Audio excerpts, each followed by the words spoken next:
الحمدللہ رب العالمین والصلاة والسلام علی رسول الکریم وعلی آلہ واصحابہ اجمعین، اما بعد، اعوذ باللہ من الشیطان الرجیم، بسم اللہ الرحمن الرحیم، واقیموا الصلاۃ وآتوا الزکاۃ، صدق اللہ العظیم۔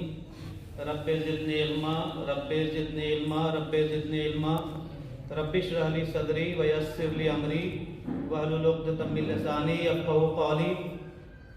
اللہم انی اسألک الجنۃ واعوذ بک من النار۔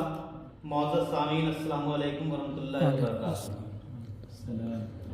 آج جمعہ کا مبارک موقع ہے اور ہم لوگ جمعہ کے دن اللہ تعالیٰ کی مسجد میں اس کے حضور آئے ہیں عبادت کے غرض سے، جمعہ کی نماز ادا کرنے کے لیے اور دیگر وظائف کے لیے۔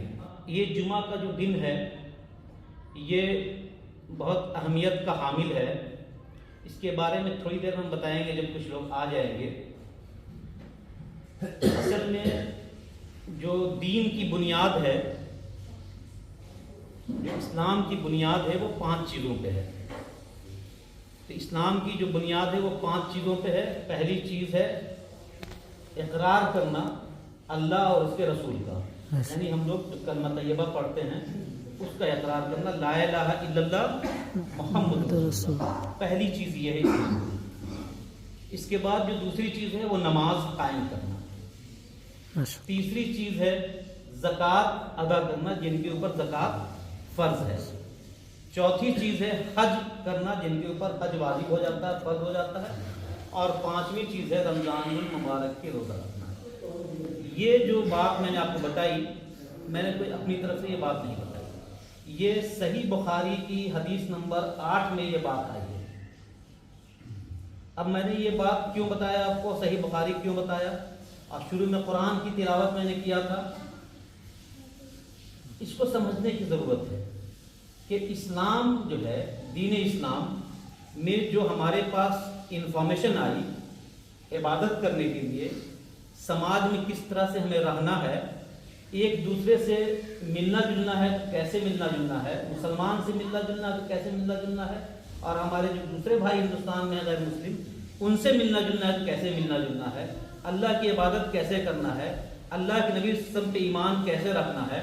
تو یہ چیزیں جو ہے صرف 2 چیز اسلام میں ہے کہ ان سے یہ چیزیں ہمارے پاس آئی۔ پہلی چیز کیا ہے؟ قرآن ہے، پہلی چیز اس میں قرآن ہے، اور دوسری چیز جو ہے وہ حدیث ہے۔ اللہ کے نبی صلی اللہ علیہ وسلم فرماتے ہیں، مستدرک للحاکم حدیث کی کتاب ہے، اس میں حدیث نمبر 318 ہے، اس میں اللہ کے نبی صلی اللہ علیہ وسلم فرماتے ہیں ایک مسلمان دوسرے مسلمان کا بھائی ہے، ایک مسلمان دوسرے مسلمان کا بھائی ہے۔ اس بہت بڑا یہ جملہ جو ہے اس کے اندر بہت گہرائی ہے، اور آگے اسی میں حدیث میں فرمایا تمام مسلمان آپس میں بھائی ہیں، ٹھیک ہے۔ اور اس کے بعد فرماتے ہیں کہ میں تمہارے درمیان 2 چیزیں چھوڑ کر جا رہا ہوں، 2 چیز اگر ان کو تم مضبوطی سے پکڑ لو گے تو کبھی گمراہ نہیں ہوگے۔ وہ 2 چیز کیا ہے؟ ایک قرآن ہے اور دوسری حدیث شریف ہے، قرآن شریف اور حدیث شریف، یہی 2 چیز ہے جس کو اگر مسلمان مضبوطی سے پکڑ لے، مضبوطی سے پکڑنے کا مطلب یہ ہوا کہ اس کو پڑھنا، اس پہ عمل کرنا، یہ مضبوطی سے پکڑنے کا مطلب ہوا۔ یعنی اگر کوئی چیز، کوئی عمل، ایسا عمل مسلمان کرتا ہے جس کو وہ سمجھتا ہے کہ اس میں ثواب ہوگا، غور کیجئے گا، کوئی ایسا عمل مسلمان کرتا ہے جس سے وہ سمجھتا ہے کہ ثواب ہوگا، اللہ تعالیٰ خوش ہوں گے، ان کی عبادت ہو جائے گی، اور اللہ کے نبی صلی اللہ علیہ وسلم کی بات پہ ہم عمل کر رہے ہیں، وہ دین ہے۔ اور وہ دین جو ہے اس کو، وہ صحیح عمل ہمارا ہے کہ نہیں ہے، اس کے لیے قرآن اور حدیث کی ضرورت پڑے گی۔ یہ غور کیجیے گا، مطلب یہ کوئی بھی چیز اسلام میں الگ سے نہیں آئی ہے، قرآن اور حدیث میں چیزیں موجود ہیں، ساری چیزیں قرآن اور حدیث میں موجود ہیں۔ تو قرآن اور حدیث کو اگر ہم پکڑ لیں گے تو ساری چیزوں پہ عمل کرنا شروع کر دیں گے۔ اب قرآن کو پکڑنے کا کیا مطلب ہے؟ غور کرنے والی بات ہے کہ ایک مسلمان قرآن کو قرآن پڑھ جاتا ہے، اب رمضان شریف آ رہا ہے تو ایک ایک آدمی 2-2 3-3 بار قرآن شریف پڑھ جاتے ہیں، اور عام طور سے بھی لوگ روزانہ قرآن شریف پڑھتے ہیں، لیکن خود سوچئے جو لوگ قرآن شریف پڑھ رہے ہیں روزانہ، جو نہیں پڑھ رہے تو ان کو سمجھ میں نہیں آئے گا، جو لوگ پڑھ رہے ہیں وہ اس بات پہ غور کریں کہ اللہ تعالیٰ نے قرآن مجید میں کیا لکھا ہے، تو اس پہ غور کرنے کا کوئی موقع ہی نہیں۔ ہم لوگ پڑھتے چلے جا رہے ہیں الحمدللہ رب العالمین، لیکن ہمیں معلوم پوری طرح سے نہیں ہے اس کا معنی کیا ہے۔ ہم نماز پڑھتے ہیں تو ہم نماز پڑھتے ہیں تو اللہ اکبر کر کے نیت باندھتے ہیں، اللہ اکبر کا تو معنی پتہ ہے، اللہ سب سے بڑا ہے، لیکن اس کے اندر اور جو چیزیں پڑھتے ہیں اس کا معنی پتہ ہی نہیں ہے۔ جیسے سمیع اللہ لمن حمدہ، اب اس کا معنی اگر کسی کو سے پوچھا جائے تو شاید ہی بہت کم لوگ اس کو بتا پائیں گے کہ سمیع اللہ لمن حمدہ اس کا معنی کیا ہے۔ تو ہمیں یہ جاننا چاہیے کہ ہم جو چیز عمل کر رہے ہیں اس کو ہم سمجھ رہے ہیں کہ نہیں۔ جب سمجھیں گے تب اس میں مزہ آئے گا اور اچھا لگے گا، اور تب سمجھ میں آئے گا کہ ہم اللہ کی عبادت کر رہے ہیں تو کیا ہے اس میں۔ سمیع اللہ لمن حمدہ، اللہ نے سن لی جس نے اس کی تعریف کی، یہ اس کا معنی ہے۔ آج سے اس کو یاد کر لیجئے تاکہ کم سے کم ایک چیز جو ہے یاد ہو جائے کہ سمیع اللہ لمن حمدہ کا مطلب یہ ہوتا ہے کہ اللہ نے سن لی جس نے اس کی تعریف کی۔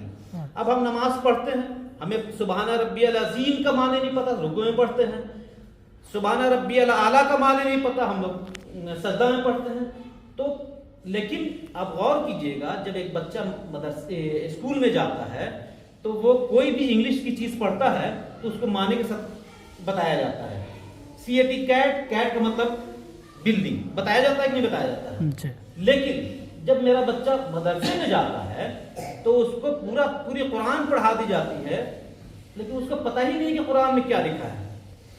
قرآن میں اللہ تعالیٰ نے جو چیزیں لکھی ہیں ایک مسلمان کو نہیں پتا ہوگا تو کس کو پتا ہوگا، کیونکہ قرآن تو ہمارے لیے ہے۔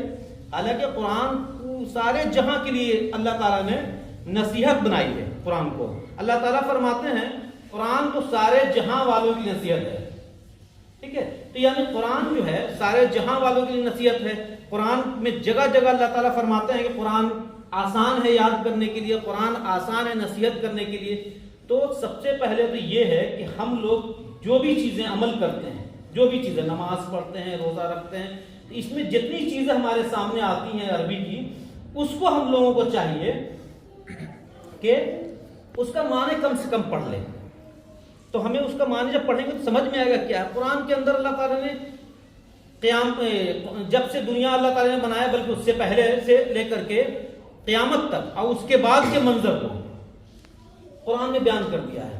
قرآن میں اللہ تعالیٰ نے وحدانیت کو بیان کر دیا، اپنے لیے چیزیں بیان کر دی۔ قرآن میں اللہ تعالیٰ نے رسالت کو بیان کیا۔ قرآن میں اللہ تعالیٰ نے یہ جو ترکہ ہے، جو انسان انتقال کر جاتا ہے اس کے بعد جو اس کے وراثت کی چیزیں وارثان میں بڑھتی ہیں، اس کے بارے میں بیان کر دیا ہے۔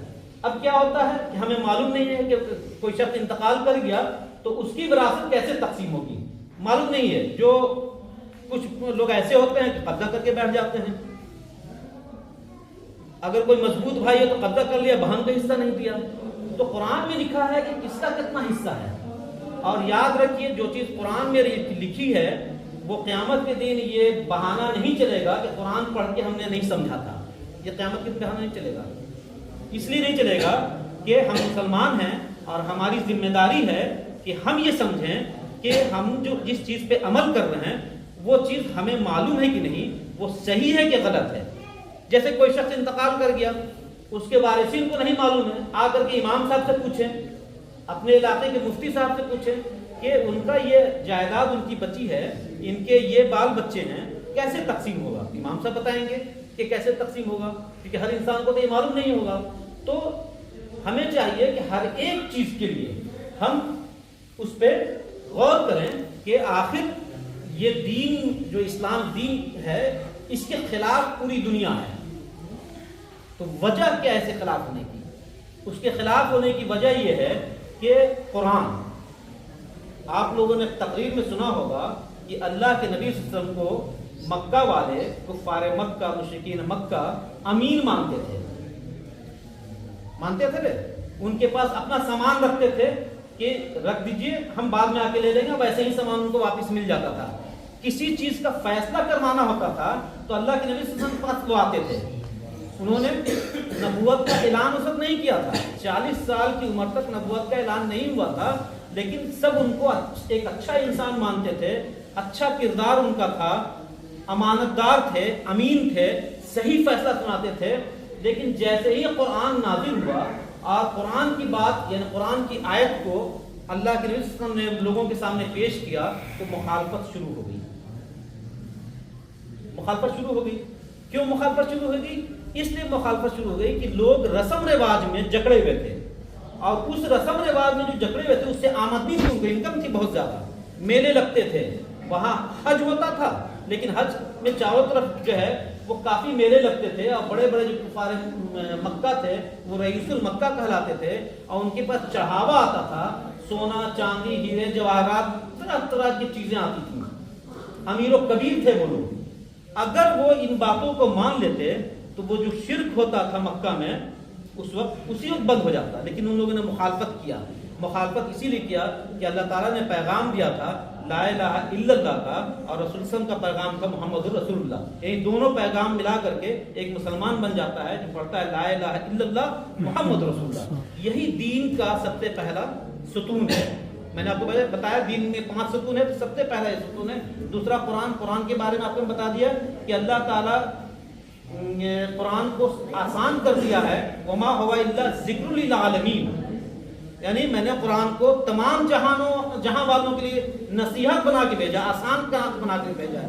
صرف مسلمانوں کا قرآن بھی حق نہیں ہے۔ آپ نے پیپر میں پڑھا ہوگا، فیصد لوگ قرآن کو پڑھتے ہیں، اب پڑھ کر کے اس پہ غور کرتے ہیں اور ایمان لاتے ہیں، اور ہمارے پاس قرآن موجود ہے، ہم تو ایمان لا چکے ہیں، اللہ پہ ایمان لائے ہوئے ہیں، قرآن پہ ایمان ہے، فرشتوں پہ ایمان ہے، اللہ کے نبی صلی اللہ علیہ وسلم پہ ایمان ہے، یعنی نبیوں پہ ایمان ہے، اور قیامت کے دن پہ ایمان ہے۔ 5 ایمان کا حصہ ہے، 5 چیزیں، ٹھیک ہے؟ تو یہ ساری چیزوں پہ ہمارا ایمان ہے، لیکن ہم نے قرآن پڑھا تو ضرور، لیکن اس کو سمجھا ہی نہیں۔ کئی مسجدوں میں قرآن کی تعلیم شروع ہو گئی ہے، یعنی قرآن کچھ پڑھتے ہیں 2-3 آیت، اور امام صاحب اس کا ترجمہ بتاتے ہیں اور اس کی تشریح بتاتے ہیں۔ میں ریکویسٹ کروں گا امام صاحب سے کہ یہاں بھی شروع کیا جائے، اگر نہیں شروع ہے تو، اگر نہیں ہوا تو یہاں بھی شروع کیجیے قرآن کی تعلیم، لوگ آئیں گے سمجھیں گے۔ سب سے پہلے تو وہ آخری جو 10 سورت ہے اس کے بارے میں بتائیے لوگوں کو، الحمد للہ سے لے کے ناس تک، کہ عام طور سے ہم لوگ اسی کو پڑھتے ہیں نماز میں، تو وہ صحیح سے ہم پڑھ لیں، کیونکہ ہمیں پڑھنے نہیں آتا صحیح سے۔ جب آپ غور کریں گے کہ قرآن ہم صحیح پڑھ رہے ہیں کہ نہیں، تو جب امام صاحب پڑھائیں گے، حافظ صاحب پڑھائیں گے، تو غور یہ کریں گے آپ کہ ہم صحیح سے قرآن نہیں پڑھ پا رہے تھے۔ تو قرآن کو ہمیں صحیح سے پڑھنا ہے، اس لیے صحیح سے پڑھنا ہے کہ اگر قرآن کو صحیح تلفظ کے ساتھ نہیں پڑھیں گے تو گناہ ہو جائے گا، اور پھر ہمیں سمجھنا بھی ہے کہ قرآن میں کیا اللہ تعالیٰ نے لکھا ہے، یہ بہت اہم ہے۔ جیسے صبح میں نیوز پیپر آ گیا، اب ایک ایسا شخص جس کو نہ اردو آتی ہے نہ ہندی آتی ہے، اس کے پاس نیوز پیپر دے دیجیے، کچھ نہیں سمجھ میں آئے گا اس کو، اور جس کو اردو آتی ہے اس کو نیوز پیپر دے دیجیے تو اردو پڑھتا جائے گا، سمجھتا جائے گا، لیکن مسلمان کو قرآن شریف دے دیجیے وہ پڑھتا جائے گا اور سمجھے گا ہی نہیں۔ تو قرآن کو سمجھنا بہت اہم ہے، کیونکہ اللہ تعالیٰ اللہ کے نبی نے کیا فرمایا کہ میں تمہارے درمیان 2 چیزیں چھوڑ کر جا رہا ہوں، اگر تم اس کو مضبوطی سے پکڑ لو گے تو کبھی گمراہ نہیں ہوگے۔ پہلی چیز قرآن ہے اور دوسری چیز حدیث ہے۔ تو ہمیں چاہیے کہ ہر ایک انسان کو جس مسلک پہ، یہ مسلک کا یہاں لڑائی نہیں ہے، جس مسلک پہ جو ہے وہ اپنے مسلک کے عالم کے قرآن کی ترجمہ اور تفسیر کی کتاب پڑھے، یہ نہ کہے کہ فلانے عالم نے غلط ترجمہ کیا ہے، فلانے نے غلط ترجمہ کیا، یہ کبھی نہیں کہنا چاہیے، اس لیے کہ جس نے بھی ترجمہ کیا ہے آپ غور کریں گے وہ پڑھا لکھا انسان ہے، ٹھیک ہے؟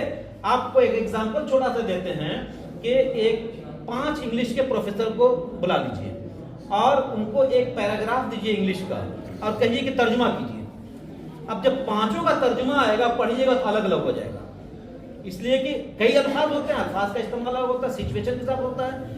اسی طرح سے عربی کا ترجمہ جب اردو میں ہوگا تو مفہوم ایک ہی رہے گا، معنی ایک ہی رہے گا، الفاظ کا سلیکشن الگ ہو سکتا ہے۔ تو کبھی بھی یہ غلطی نہیں کرنی چاہیے کہ یہ کہہ دیں کہ فلانے عالم نے غلط ترجمہ کیا ہے، فلانے نے صحیح ترجمہ، کبھی نہیں۔ ہم کو لگتا ہے کہ یہ عالم صحیح ترجمہ کیا ہے، ہم اس کی پڑھ لیں گے، سیدھی سی بات ہے۔ تو قرآن کو آج سے تہیہ کر لیجئے کہ قرآن کو ہم پڑھیں۔ اللہ کے رسول فرماتے ہیں، بخاری کی حدیث ہے کہ تم سب میں سب سے بہتر وہ ہے جو قرآن پڑھے اور دوسروں کو پڑھائے۔ یعنی دنیا میں جتنے مسلمان ہیں سب سے اچھے مسلمان وہ ہیں جو قرآن پڑھتے بھی ہیں اور دوسروں کو پڑھاتے ہیں. تو یہ اس سے اچھا کیا ہوگا؟ تو قرآن پڑھنا چاہیے. اس لیے کہ مسلمانوں کے اوپر قرآن کے 5 حقوق ہیں. سب کا پہلا حکم ہے قرآن کے اوپر ایمان لانا، اور دوسرا حق ہے قرآن کو پڑھنا، تیسرا حق ہے قرآن کو سمجھنا. یہ حق ہے ایک مسلمان کا قرآن کے اوپر. اور چوتھا حق ہے قرآن پہ عمل کرنا، یعنی پڑھ لیا سمجھ لیا تو عمل بھی کریں گے. اور پانچواں حق ہے قرآن کی تشہیر کرنا، اس کے تعلیم کو آگے بڑھانا. تو یہ ہر ایک مسلمان پہ حق ہے، چاہے جتنا بھی ہو. یہ نہیں ہے کہ پوری طرح سے دین میں لگ کے دنیا چھوڑ دیا، اپنا کام چھوڑ دیا، یہ نہیں کرنا. دونوں کو بیلنس کر کے چلنا ہے. 5 وقت کی نماز کو وقت پہ ادا کیجئے، اس لیے کہ مسلمانوں کے اوپر جو پریشانیاں ہیں وہ اس لیے نہیں ہے کہ فلانی گورنمنٹ آ گئی. مسلمانوں کے اپنے بدعمالی کی وجہ سے مسلمانوں کے اوپر پریشانیاں ہیں. بدعمالی کیا؟ 5 چیزوں پہ عمل کر لیجئے. ایمان لانا، یعنی ایمان لانے کا مطلب یہ ہوا کہ لا الہ الا اللہ محمد رسول اللہ کا صحیح معنی سمجھنا. ایمان تو یہی لا الہ الا اللہ محمد رسول اللہ، دل سے اقرار کر لیا، یہ مسلمان ہو گیا. دوسرا نماز پڑھنا، 5 وقت کی نماز کو وقت پہ پڑھنا ضروری ہے. تیسرا جو ہے روزہ رکھنا. رمضان میں 1 مہینہ فرض روزہ ہے. فرض روزہ رکھنے کی اہمیت ہے. جو روزہ نہیں رکھتا ہے اس کی بہت وعید آئی ہے، کیونکہ روزہ کے بارے میں اللہ تعالیٰ فرماتے ہیں کہ اس کا اجر اللہ تعالیٰ نے بتایا نہیں ہے کتنا دیں گے. اس کا اجر اللہ تعالیٰ جتنا مرضی اس کو دیں گے جو روزہ دار ہے. اور جو روزہ نہیں رکھتا تو اس کا سمجھ سکتے ہیں کیا حالت ہوگی. یہ چیز ہے زکوٰۃ ادا کرنا، جن کے اوپر زکوٰۃ فرض ہے. زکوٰۃ فرض کی اہمیت کا یہ ہے 52.5 تولہ چاندی اور 7.5 تولہ سونا یہ ہو جائے گا، اس کے اوپر زکوٰۃ فرض ہے. اور ان دونوں کے علاوہ جو تمام انویسٹمنٹ ہے، کیش بیلنس ہے، بینک بیلنس ہے، اور جو بھی انویسٹمنٹ ہے، انویسٹمنٹ کا مطلب ہے کہ شیئر میں لگا رکھا ہے، میوچل فنڈ میں لگا رکھا ہے، فکس ڈپوزٹ کر دیا ہے، بینک میں پیسہ ہے. یہ ٹوٹل کے ٹوٹل انویسٹمنٹ پہ کو کیلکولیٹ کر کے دیکھیں گے کہ وہ 52.5 تولہ چاندی کے برابر ہو رہا ہے کہ نہیں. حنفی مسلک میں یہ آیا ہے. ٹھیک، کہیں کہیں سونا کے مقدار میں بھی ہے. تو جو جس مسلک پہ ہے اس مسلک کے حساب سے دیکھ لیں کہ ہمارے پاس جو انویسٹمنٹ ہے وہ 52.5 تولہ چاندی کے برابر ہو رہا ہے کہ نہیں ہو رہا ہے. اگر ہو رہا ہے تو زکوٰۃ نکالیے. زکوٰۃ کی گارنٹی ہے کہ زکوٰۃ جو نکالتا ہے اس کے مال میں برکت ہوتی ہے، اس کا مال چوری نہیں ہو سکتا ہے، اس کا مال برباد نہیں ہوگا. جس مال پہ زکوٰۃ نکلتا ہے اس کی حفاظت اللہ تعالیٰ کے ذمہ میں ہوتی ہے. اور دنیا میں یہ ہوتا ہے اور قیامت کے دن 700 گنا تک ثواب ملتا ہے. یعنی 1 روپیہ اگر کسی نے نکالا تو قیامت کے دن وہ 700 روپیہ منیمم ہے. اللہ تعالیٰ جس کو چاہے جتنا دے دے. تو یہ اہمیت ہے زکوٰۃ کی، کیونکہ زکوٰۃ کم لوگوں پہ فرض ہے، لیکن جن پہ فرض ہے وہ اپنا کیلکولیٹ کر لیں. آج کے ڈیٹ میں کس کے پاس پیسہ نہیں ہے؟ اپنا بینک بیلنس نکال کے دیکھیں. رمضان میں پورے سال میں ایک دن طے کر لیں رمضان میں کہ ہم 5 رمضان کو زکوٰۃ نکالیں گے، تو 5 رمضان کو دیکھ لیں گے کتنی رقم ہے، اس کے حساب سے زکوٰۃ نکالیں. اور بچوں کے لیے تعلیم، ہر مسلمان مرد عورت پہ دین کا علم حاصل کرنا فرض ہے. اللہ کے نبی صلی اللہ علیہ وسلم فرماتے ہیں. تو اپنے بچوں کو دین کی تعلیم دیجیے، اور جو دنیا کی تعلیم ہے ڈاکٹر بنائیے، BDO بنائیے، SP بنائیے، DM بنائیے، وکیل بنائیے، انجینئر بنائیے، جو بنانا ہے بنائیے. دین کی بیسک تعلیم ہونی چاہیے کہ بچوں کو قرآن سکھا دیجیے، بچوں کو جو ہے قرآن کے بارے میں بتائیے اس میں کیا لکھا ہے. بچوں کو نماز پڑھنے کا طریقہ معلوم ہونا چاہیے. دین کے بیسک احکام بچوں کو معلوم ہونا چاہیے کہ وضو کیسے کرتے ہیں، بڑوں سے ملتے ہیں تو کیسے ملیں گے، رشتہ داروں سے ملیں گے تو کیسے ملیں گے، پڑوسیوں سے ملیں گے تو کیسے ملیں گے، غیر مسلم سے ملیں گے تو کیسے ملیں گے. یہ سب دین کا حصہ ہے. تو بچوں کو یہ تعلیم اور تربیت دیجیے تاکہ ہمارا سماج جو ہے سدھرے. کیونکہ ہم جو جس مقام پہ ہندوستان میں مسلمان پہنچ گیا ہے وہ مقام ایسا ہے کہ اس سے پیچھے ہونا بہت ضروری ہے. اس لیے کہ مسلمان رسم و رواج میں پھنس کے رہ گیا ہے. جو اصل چیز دین کی ہے اس کو چھوڑ دیا اور دوسرے رسم میں لگ گیا کہ اس سے ثواب ہوگا، اس سے جنت میں پہنچ جائیں گے. جنت میں پہنچنے کا وہ راستہ نہیں ہے. جنت میں پہنچنے کا راستہ وہی ہے جو قرآن اور حدیث میں فرمایا گیا ہے. اس کو پڑھیے. یہاں پہ تعلیم کا انتظام کیجیے قرآن کا. اور جو ضعیف لوگ بھی ہیں وہ بھی پڑھیں. شرم کی بات نہیں ہے اس میں قرآن سیکھنے میں. ہم لوگ خود پڑھتے ہیں اپنی مسجد میں. میں پٹنہ سے آیا ہوں، میرا نام سیف اللہ قادری ہے اور ہم بائی پروفیشن چارٹرڈ اکاؤنٹنٹ ہیں. آپ لوگوں کو معلوم ہوگا CA شارٹ میں کہتے ہیں. چارٹرڈ اکاؤنٹنٹ کا مطلب یہ ہوتا ہے وہ ایسی ڈگری ہے جو ہندوستان میں